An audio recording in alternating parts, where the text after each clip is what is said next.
How to draw a climate chart. The first thing you'll need is paper.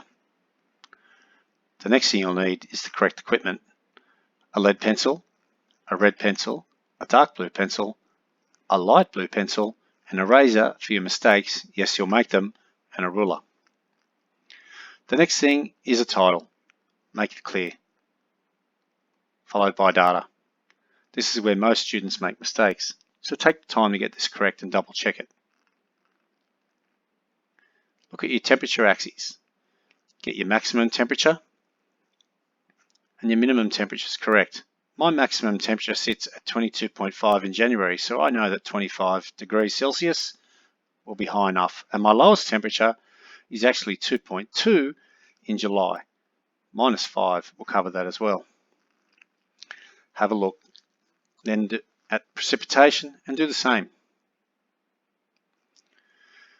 Next, look at your average maximum temperatures and using a lead pencil, in the center of each box, mark it very lightly.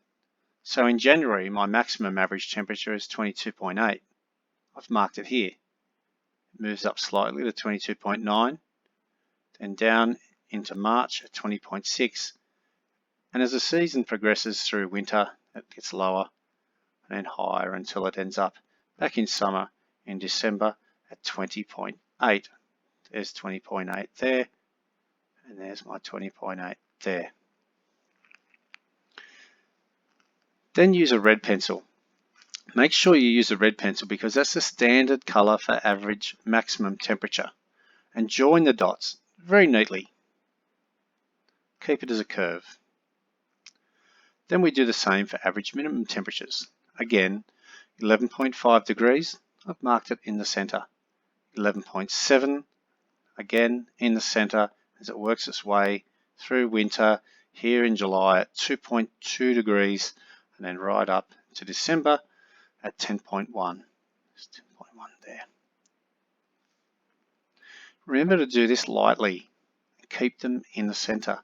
Don't mark them off onto the sides. Then using your dark blue pencil, this is the standard color, join the dots together keeping a curve. See a very nice pattern emerging there.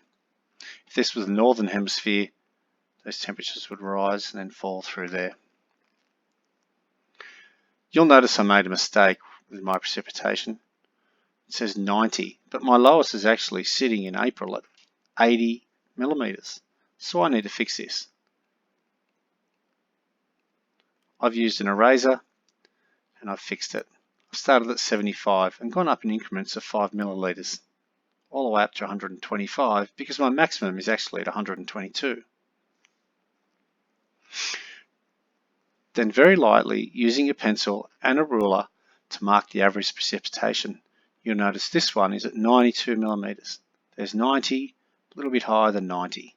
The next one is 85, 85, and so on, working the way through. Then using a light blue pencil, color in the column chart carefully through all the months. And there we have it, a nice climate chart. Well done.